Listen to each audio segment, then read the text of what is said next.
Mesdames, Messieurs, bonjour et bienvenue dans cette session d'information. Voici les titres du journal. Le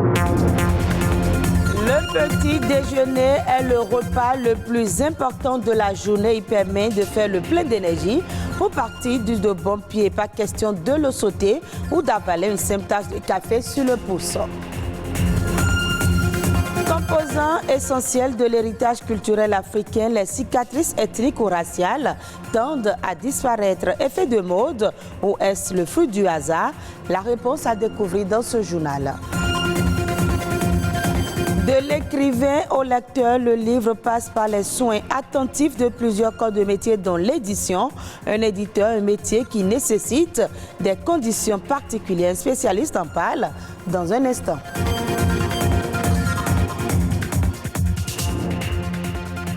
Permet à l'organisme de recevoir des nutriments essentiels pour son bon fonctionnement. L'absence du petit déjeuner peut être fatale pour le corps. Une question subsiste tout de même.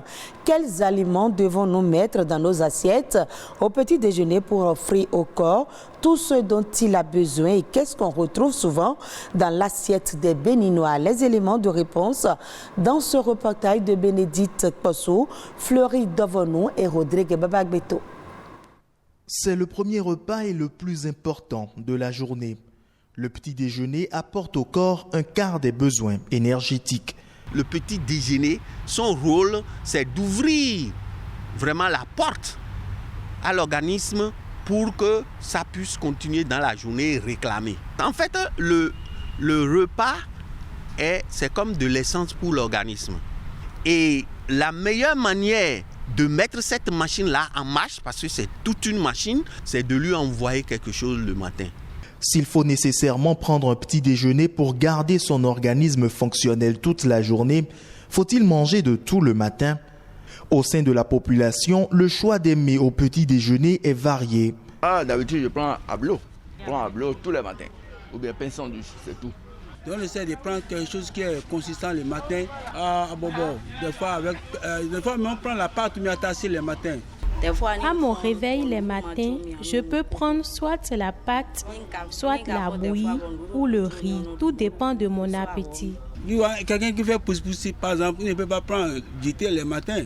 Il ne peut pas prendre la bouillie aussi. Il mange ce qui est gros en même temps. Là, et puis il est à l'aise.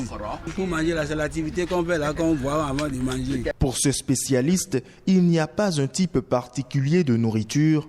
Seulement, des clarifications s'imposent. En nutrition, ça dépend du travail de chacun.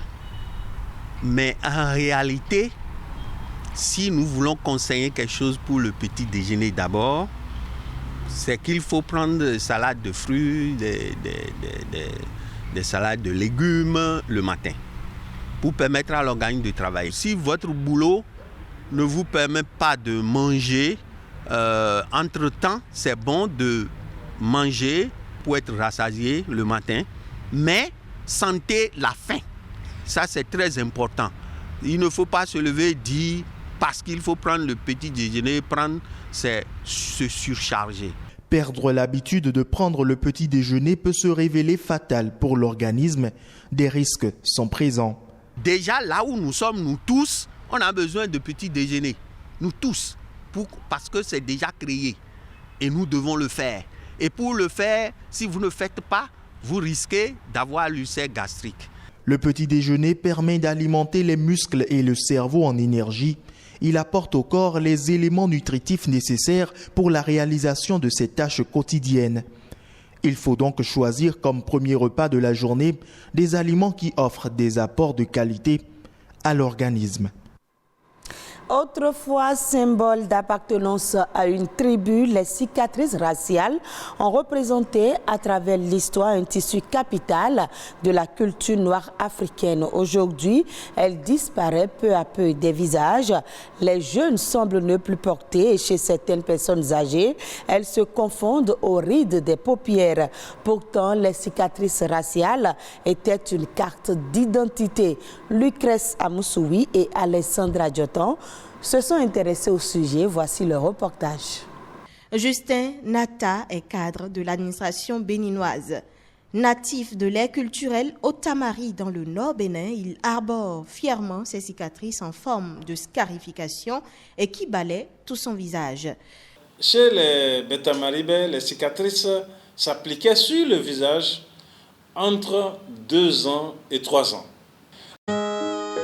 Ces traits dessinés sur le visage de l'individu et propres à chaque communauté renseignent à première vue sur ses origines. Les cicatrices raciales, encore appelées scarifications ethniques, sont des marques permettant d'identifier les membres d'un clan, la croyance en une divinité. Elles sont aussi quelquefois symboles du franchissement d'une étape de la vie sociale. C'est des incisions qu'on peut faire sur le visage, sur le corps. Et là, ça se pratique à l'aide des pierres, les tessons de bouteilles. On peut utiliser aussi un couteau pour le faire. On ne le fait pas simplement. C'est par rapport à la culture, par rapport à la religion. Donc c'est un signe identitaire. Et selon l'horizontalité ou la verticalité de ces cicatrices, cela permet de dire il est de tel clan ou de tel autre clan. Et vous voyez, certaines collectivités ou certains groupes socioculturels s'arrangent avec les divinités pour ne pas faire ces cicatrices-là. D'autres ne le font plus du tout parce qu'ils veulent être collés à la modernité. Voilà qui pose le problème actuel de la disparition progressive de la pratique des cicatrices ethniques qui, quoique présentant des avantages, exposent également à certains risques. Les avantages, par exemple, si vous rencontrez quelqu'un qui porte cette cicatrice alors que quelqu'un qui portait cette cicatrice vous a fait du bien, en signe de reconnaissance, vous allez bien accueillir cette personne-là. Mais si malheureusement, c'est que quelqu'un qui porte une cicatrice pareille, vous avez fait le mal et que vous rencontrez quelqu'un qui en porte, vous voyez, l'esprit de vengeance, vous voyez, moi par exemple, quand je passe, on m'identifie aussitôt. On dit, ben, vous êtes de la Takora. Ensuite, quand vous allez à la pratique, il se pourrait que des maladies soient transmises pendant qu'on est en train de scarifier les enfants qui vont porter ces cicatrices-là, ou les personnes. Parce qu'en général, c'est un seul couteau qu'on utilise. Au vu des multiples inconvénients des cicatrices raciales précédemment relevées, il n'est plus forcément nécessaire de conserver la pratique, estime Justin Nata. Les cicatrices raciales constituent un patrimoine essentiel de plusieurs tribus africaines, tant elles sont pleines de signification. Ainsi, ne devrait-on pas simplement allier la modernité à la tradition pour préserver cet héritage ancestral? Il est un interlocuteur de l'écrivain le plus proche. D'ailleurs, l'éditeur est en quelque sorte un professionnel du livre dont la fonction est d'encadrer la sortie d'un ouvrage en veillant aux différentes étapes de sa conception. Ce travail nécessite un savoir-faire particulier. Anissé Meingbeto est éditeur. Il parle des compétences à avoir avant de se lancer dans l'édition. Un éditeur de livres, c'est quelqu'un qui, en réalité, a une formation littéraire de base, d'accord, et qui a complété cette formation littéraire par une formation d'éditeur, c'est-à-dire de gestion d'une maison d'édition. Voilà celui qu'on peut appeler un éditeur.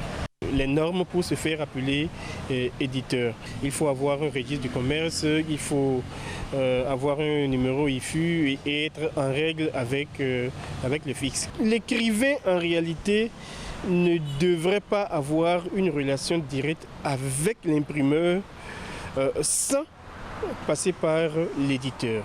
Parce que c'est l'éditeur qui a reçu la formation nécessaire pour savoir dans quel format un livre peut être fabriqué, quelle image de couverture proposer, quel titrail proposer. L'écrivain finit d'écrire, c'est l'éditeur qui fait le livre. Quand il finit d'accoucher toutes ses idées, il a le génie, c'est vrai.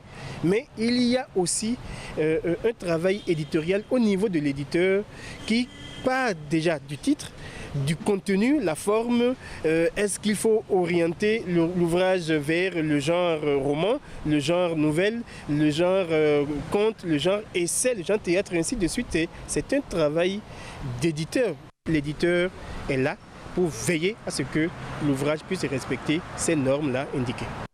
Et puis hors du Bénin, la Tunisie est classée parmi les pays pauvres en eau, arides ou semi-arides. Un problème lancinant qui ne cesse de s'accentuer d'année en année. Face aux pénuries, les agriculteurs tentent de s'adapter. Les sécheresses récurrentes poussent certains d'entre eux à exploiter illégalement des nappes phréatiques. Reportage.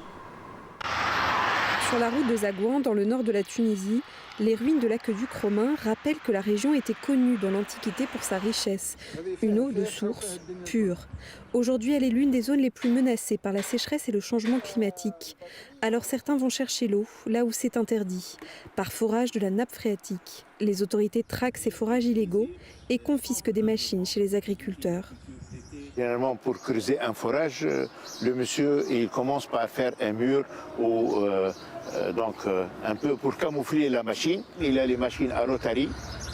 Donc, que vous voulez voir, c'est l'outil de creusage. Ça, c'est les tiges. On a saisi jusqu'à maintenant plus que 50 machines illégales, c'est-à-dire anarchiques. Mais Tarek suit aussi de près les agriculteurs pour les aider à trouver des alternatives avec des pratiques légales.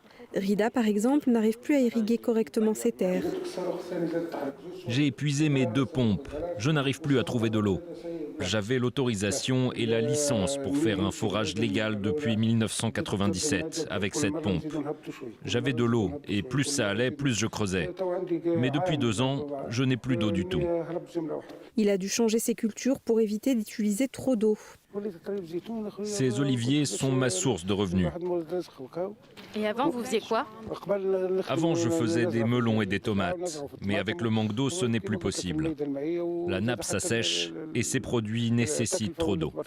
Pour faire face au manque d'eau et anticiper l'été, les ingénieurs misent aussi sur ce barrage pour recharger la nappe phréatique. Mais cette année, le rendement n'a pas été suffisant.